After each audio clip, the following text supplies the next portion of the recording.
Sir, IMFിൻ്റെ ഏറ്റവും പുതിയ കണക്കുകൾ പുറത്തു വന്നിരിക്കുകയാണ്. ഇന്ത്യയുടെ GDP 4.3 ട്രില്യണിലേക്ക് എത്തുന്നു എന്നാണ് അവർ പുറത്തുവിടുന്ന വിവരം.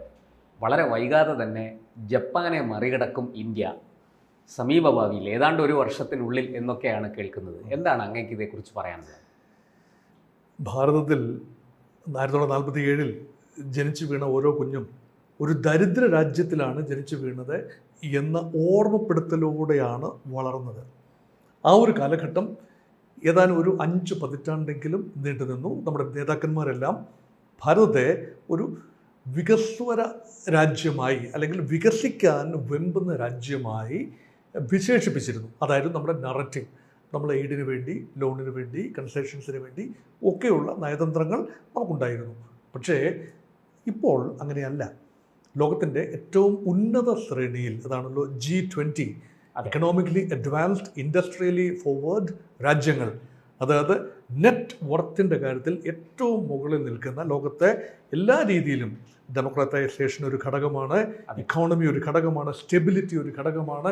ഇതെല്ലാം നോക്കുമ്പോൾ ലോകത്തിൻ്റെ നെറുകയിൽ നിൽക്കുന്ന പ്രധാനപ്പെട്ട 20 രാജ്യങ്ങൾ, അതിലൊരു അംഗമാണ് 2008 മുതൽ ഭാരതം. അത് ഗ്ലോബൽ ഇക്കണോമിക് റെസഷൻ 2008-09 ആഗോള സാമ്പത്തിക മാന്ദ്യത്തിന് ശേഷമാണ് ഭാരതത്തിന് ഇത്ര വലിയൊരു സ്ഥാനത്തിലേക്ക് വന്നത്. അപ്പോൾ എല്ലാ പ്രതിസന്ധികളെയും കടത്തിവെട്ടി ഭാരതം മുന്നേറുന്നു. പ്രത്യേകമായി ഇപ്പോൾ ഈ സംസാരം ഉണ്ടാകാനുള്ള പ്രധാന കാരണം ടോപ്പ് 5-ൽ ഒന്നായി നിൽക്കുകയാണ് ഭാരതം. GDPയുടെ ഗ്രോസ് ഡൊമസ്റ്റിക് പ്രൊഡക്റ്റിൻ്റെ അടിസ്ഥാനത്തിൽ അമേരിക്ക 1-ാം നമ്പർ ഇക്കോണമിയാണ്. 29.3 ട്രില്യൺ ഇക്കോണമിയാണ് അമേരിക്ക. അതിൻ്റെ 7 അയലത്തില്ല ഭാരതം, സമ്മതിക്കുന്നു. ചൈന വളരെ മുന്നേറി ഒരു കഴിഞ്ഞ 10 വർഷത്തിനുള്ളിൽ 11 ട്രില്യണിൽ നിന്നും 19 ട്രില്യണിലേക്ക് ചൈന വളർന്നു. 77% വളർച്ചയാണ് കഴിഞ്ഞ 10 വർഷത്തിനുള്ളിൽ ചൈനയ്ക്കുണ്ടായത്. പക്ഷേ ഭാരതം 2.1 ട്രില്യൺ ഇക്കോണമി എന്ന നിലയിൽ നിന്നും കഴിഞ്ഞ ഒരു ദശകത്തിൽ ഒരു 100%-ലധികം വളർച്ച നേടിക്കൊണ്ട്, ഒരു ദശകത്തിലാണ് നേടിക്കൊണ്ട് ഭാരതം ഇന്ന് 4.3 ട്രില്യൺ ഇക്കോണമി. ഇപ്പോൾ നിലവിൽ 3-ാം സ്ഥാനത്ത് ജർമ്മനിയാണ്. അമേരിക്കയ്ക്കും ചൈനയ്ക്കും ശേഷം പിന്നിൽ. ബ്രിട്ടനെയൊക്കെ നമ്മൾ പിന്തള്ളി, കഴിഞ്ഞ വർഷം തന്നെ പിന്തള്ളി. ജർമ്മനിയാണ്. 4-ാം സ്ഥാനത്ത് ജപ്പാനാണ്, ഒരു 4.34 ട്രില്യനാണ്. ജപ്പാനെ പിന്തള്ളി നിലവിലെ 5-ാം സ്ഥാനത്ത് നിന്ന് ഭാരതം 4-ാം സ്ഥാനത്തേക്കും, ഒരു വർഷത്തിനോ 2 വർഷത്തിനോ ശേഷം ജർമ്മനിയെ പിന്തള്ളി 3-ാം സ്ഥാനത്തേക്കും കുതിക്കാനുള്ള സാധ്യതയാണ് ഇപ്പോൾ കാണുന്നത്.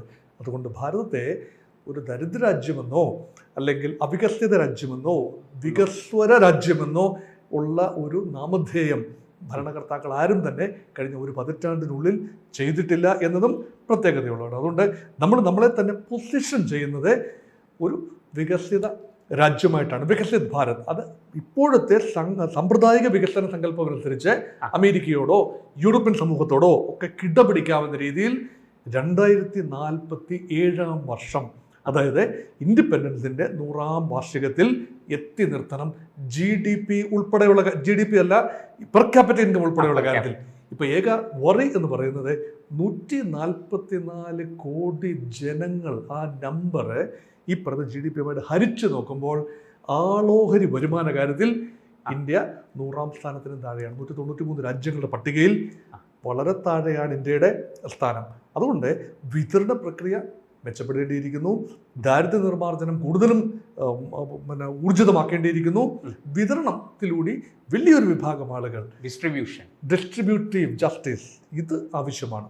അതിലേക്കുള്ള നീക്കമാണ്. അതുകൊണ്ടാണ് make in India project, skill India, digital India, make in India, Swachh Bharat. ഒന്നും വേണ്ട. ഇത് വികസനം എന്ന് പറയുമ്പോൾ അത് ദാരിദ്ര്യ നിർമ്മാർജ്ജനം മാത്രമല്ല, വൃത്തിയും വെടിപ്പുമുള്ള അന്തരീക്ഷം, അത് ഉൽപാദനക്ഷമമായ അടിസ്ഥാന സൗകര്യങ്ങൾ, റോഡുകൾ, ഹൈവേസ്, അത് മാത്രമല്ല ആരോഗ്യമുള്ള ജനത, പബ്ലിക് ഡിസ്ട്രിബ്യൂഷൻ സിസ്റ്റത്തിലൂടെ ആഹാരം, ഇല്ലേ, ഹെൽത്ത് എന്ന് പറയുന്നതും നാഷണൽ സെക്യൂരിറ്റി, എനർജി സെക്യൂരിറ്റി, അതുപോലെ ഫുഡ് സെക്യൂരിറ്റി, ഈ 3 സുരക്ഷാ പാരഡൈംസ് അഡ്രസ് ചെയ്യാൻ ഗവൺമെൻറ് കഴിയുമ്പോഴാണ് സമഗ്രമായ വികസനം ഉണ്ടാകുന്നത്. അത് GDP-യിൽ പ്രതിഫലിക്കുകയും ചെയ്യും. അതുകൊണ്ടാണ് India is in the right direction. വികസിത ലോകത്തെ ഒരു രാജ്യത്തിനും 4-5% കൂടുതൽ കൺസിസ്റ്റൻ്റായി കഴിഞ്ഞ 10 വർഷത്തിൽ വികസനം ഉണ്ടായിട്ടില്ല. ഇന്ത്യക്ക് ഈ കഴിഞ്ഞ 10 വർഷത്തിൽ ഒരു വർഷം പോലും 6% താഴെ ഭാരതത്തിൻ്റെ വികസനം പോയിട്ടുമില്ല. അതുകൊണ്ടാണ് കൺസിസ്റ്റന്റ് ഗ്രോത്ത്. ചൈന പോലും ചില വർഷങ്ങളിൽ താഴേക്ക് പോയപ്പോൾ ഇന്ത്യ കൺസിസ്റ്റന്റ്ലി സ്ഥിര വികസനം നമുക്ക് ഉണ്ട് എന്ന് പറയാം. സാർ, ഈ 10 വർഷത്തെ കാര്യം അങ്ങ് പറഞ്ഞല്ലോ. ഈ കഴിഞ്ഞ 10 വർഷം കൊണ്ട് നമ്മുടെ ഈ പ്രധാനമന്ത്രി മുന്നോട്ട് വെച്ച പദ്ധതികൾ, പ്രത്യേകിച്ച് മെയ്ക്ക് ഇൻ ഇന്ത്യ, അതുപോലെ ഉൽപ്പാദന മേഖലയിൽ, കാർഷിക മേഖലയിൽ ഒക്കെ അടിസ്ഥാന സൗകര്യ വികസനത്തിൽ, ഇതെല്ലാം നമ്മുടെ ഈ അങ്ങിപ്പോൾ പറഞ്ഞ GDPയുടെ ഈ മുന്നേറ്റത്തിന്, ഈ കുതിപ്പിന് കാരണമായിട്ടുണ്ടോ? തീർച്ചയായും ആയിട്ടുണ്ട്. കാരണം നമ്മൾ നോക്കൂ, ഡൊണാൾഡ് ട്രംപ് അമേരിക്കയിൽ ഇരുന്നുകൊണ്ട് എന്താണ് പറയുന്നത്? Make America great again. അതിനുവേണ്ടി അദ്ദേഹം വലിയ തോതിലുള്ള ടാരിഫുകൾ ഏർപ്പെടുത്തുന്നു, ഇറക്കുമതി നിയന്ത്രിക്കാൻ വേണ്ടി. അതുകൊണ്ടാണ് ആഭ്യന്തര ഉൽപാദനം കൂടണം. വിദേശ ഇറക്കുമതി ഉണ്ടെങ്കിൽ ആഭ്യന്തരമായി ഉൽപാദനം കൂടില്ല, ഉപഭോഗം മാത്രമേ കൂടൂ, ഉൽപാദനം കൂടില്ല. ഇന്ത്യയെ സംബന്ധിച്ചിടത്തോളം അതുപോലെ അമേരിക്ക ഒരു കാര്യം കൂടെ പറഞ്ഞു, ഗോൾഡ് കാർഡ്. യു ബ്രിങ് മണി, $50 ലക്ഷം കൊണ്ടുവന്ന് $5 മില്യൺ കൊണ്ടുവന്നാൽ നിങ്ങൾക്ക് ഗോൾഡ് കാർഡ് തരും. അപ്പോൾ ആ ഒരു റൈറ്റ് വിങ് ഷിഫ്റ്റ് എന്ന് പറയുന്നത് ആ രാജ്യത്തേക്ക് പരമാവധി മൂലധനം എത്തുക. അതിന് അമേരിക്ക ഉപയോഗിക്കുന്നത് ഒരു ബുള്ളിങ്ങിൻ്റെ മാർഗമാണ്. പക്ഷേ ഇന്ത്യ ഉപയോഗിക്കുന്നത്, നരേന്ദ്രമോദി നേതൃത്വത്തിൽ ഇന്ത്യ ഉപയോഗിക്കുന്നത് കുറച്ചുകൂടെ ഡിപ്ലോമാറ്റിക്, ഒരു സോഫിസ്റ്റിക്കേറ്റഡ് ആൻഡ് പ്ലസന്റ് മെത്തേഡാണ്. അതുകൊണ്ടാണ് ഭാരതം ഉൽപാദന ഹബ്ബായി മാറണം, പ്രൊഡക്ഷൻ ഹബ്ബായി മാറണം. ആ പ്രൊഡക്ഷൻ ഹബ്ബായി മാറണമെങ്കിൽ അടിസ്ഥാന സൗകര്യങ്ങൾ ഉണ്ടാകണം. മേക്ക് ഇൻ ഇന്ത്യ എന്ന് പറഞ്ഞതുകൊണ്ട് മാത്രം മൂലധനം ഉണ്ടാവില്ല. മൂലധനം ഉണ്ടാവും, 2 രീതിയിൽ ഉണ്ടാകും. ഒന്ന്, ഫോറിൻ പോർട്ട്ഫോളിയോ ഇൻവെസ്റ്റ്മെന്റ്. അത് ഉദാരവൽക്കരണം കഴിഞ്ഞതിന് ശേഷം വലിയ തോതിലുള്ള ഉയർച്ചയാണ് പോർട്ട്ഫോളിയോ, ഓഹരി വിപണിയിലേക്ക് വിദേശ പെൻഷൻ ഫണ്ടുകൾ, വിദേശ മൂലധനങ്ങൾ വരുന്നത്, ഓഹരി വിപണിയിലേക്ക് വരുന്നത് വരും പോകും. അടിസ്ഥാന സൗകര്യം വികസിക്കണമെന്നില്ല. പക്ഷേ ഫോറിൻ ഡയറക്റ്റ് ഇൻവെസ്റ്റ്മെന്റ് എന്ന് പറഞ്ഞാൽ മിഷനറിയായും ജോലികളായും സ്ഥലത്തിൻ്റെ വികസനമായും അടിസ്ഥാന സൗകര്യ വികസനവുമായും മാറും. ഉൽപാദനം, യഥാർത്ഥ ഭൗതിക ഉൽപാദനം വർദ്ധിക്കും.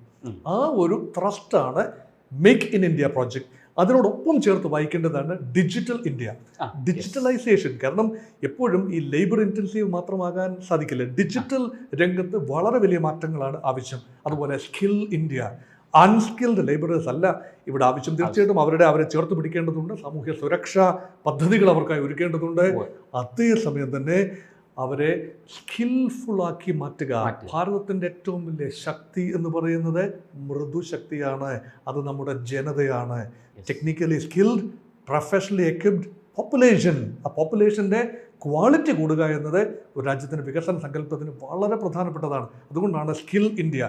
അതുപോലെ തന്നെ വൃത്തിയാക്കിയിടുക ഭാരതത്തെ, സ്വച്ഛ ഭാരത് അല്ലേ, ശൗചാലയങ്ങൾ, അതുപോലെ പിന്നെ മാലിന്യങ്ങൾ മുഴുവൻ നിർമ്മാർജ്ജനം ചെയ്യുക. അപ്പം പരമാവധി ഭാരതത്തെ വിദേശ രാജ്യങ്ങളുടെ മുന്നിൽ ഏറ്റവും ഐഡിയലായി ഷോക്കേസ് ചെയ്തെങ്കിൽ മാത്രമേ ടൂറിസം ഉണ്ടാകൂ. ഗ്ലോബലൈസേഷൻ നെക്സ്റ്റ് സ്റ്റെപ്പാണ്. അപ്പോൾ എല്ലാം തന്നെ റിഫോം ഓറിയൻറ്റഡ് ആണ്. സ്ട്രക്ചറൽ റിഫോംസ് വലിയ തോതിലാണ് ഇവിടെ നടന്നത്. അത് വലിയ ഈ സംവിധാനത്തെ അട്ടിമറിക്കാത്ത രീതിയിൽ വളരെ സ്മൂത്തായി സ്ട്രക്ചറൽ റിഫോംസ് നടന്ന ഒരു രാജ്യമാണ് ഭാരതം. അതോടൊപ്പം ഈ ആയുഷ്മാൻ ഭാരതും കൂടെ ചേർന്നപ്പോൾ നമ്മുടെ ജനതയുടെ ആരോഗ്യം കൂടി വർദ്ധിപ്പിക്കാൻ വേണ്ടുന്ന, അല്ലെങ്കിൽ അവർക്ക് ആരോഗ്യപരമായ ഒരു ജീവിതം നയിക്കാൻ കഴിയുന്ന ഒരു സാഹചര്യം കൂടി സൃഷ്ടിക്കാൻ, പ്രത്യേകിച്ചും പാരമ്പര്യ വൈദ്യവും ഒക്കെ പ്രോത്സാഹിപ്പിക്കുന്ന, നാട്ടുവൈദ്യം പ്രോത്സാഹിപ്പിക്കുന്ന ആ ഒരു മെത്തേഡും കൂടി നമ്മുടെ പ്രധാനമന്ത്രി ഇതിലേക്ക് കൊണ്ടുവന്നിട്ടുണ്ട്. ഇതും ഇതിനെ സ്വാധീനിച്ചിട്ടുണ്ടെന്നാണ് ഞാൻ മനസ്സിലാക്കുന്നത്. തീർച്ചയായും നമ്മുടെ സോഫ്റ്റ് പവർ ഡിപ്ലോമസിയുടെ വലിയൊരു ഭാഗം എന്ന് പറയുന്നത് ആയുർവേദയാണ്, യോഗയാണ്. ഇതെല്ലാം തന്നെ ഭാരതം ലോകത്തിന് മുമ്പിൽ ഷോക്കേസ് ചെയ്യുകയാണ്. Health tourism is N emerging field. ലോകത്തുള്ള ഏറ്റവും കൂടുതൽ ടൂറിസ്റ്റുകൾ ആരോഗ്യ ഭരണത്തിന്, അത് ഏറ്റവും മികച്ച ഡെന്റിസ്റ്റുകൾ, ഏറ്റവും മികച്ച സർജൻസ്, ഏറ്റവും മികച്ച ആശുപത്രി സൗകര്യങ്ങൾ, ഏറ്റവും തുച്ഛമായ വിലയിൽ. കാരണം ലേബർ വളരെ വളരെ പരിമിതമായ കൂലി മാത്രമേ ഇപ്പോഴുള്ളൂ. അതുകൊണ്ട് ആശുപത്രികൾ റൺ ചെയ്യുന്നത് ജർമ്മനിയിലോ ജപ്പാനിലോ റൺ ചെയ്യുന്നത് പോലെ അല്ല. അതുകൊണ്ട് വികസിത ലോകത്ത് നിന്നുൾപ്പെടെ ഈ ആളുകൾ ഹെൽത്ത് റിക്വയർമെൻറ്റ്സിന് വേണ്ടി, വെൽനസ് ആൻഡ് ഹെൽത്ത്, അതിനുവേണ്ടി ഭാരതത്തിലേക്ക് കടന്നു വരുന്നു. അതുകൊണ്ട് ഭാരതത്തിൻ്റെ തനതായ ആയുർവേദ യോഗ ഒരു വെൽനസ് ആണ്. അതുപോലെ തന്നെ വികസിത ലോകത്തിൻ്റെ അല്ലെങ്കിൽ പാശ്ചാത്യ ലോകത്തിൻ്റെ അലോപ്പതി അല്ലെങ്കിൽ പിന്നെ ഹോമിയോപ്പതി ഇങ്ങനെയുള്ള കാര്യങ്ങൾക്കും വലിയ തോതിലുള്ള ഹെൽത്ത് റെജിമെൻ ഭാരതത്തിൽ സാധ്യതയുണ്ട്. അത് ഇന്ത്യ എക്സ്പ്ലോർ ചെയ്യുകയാണ്.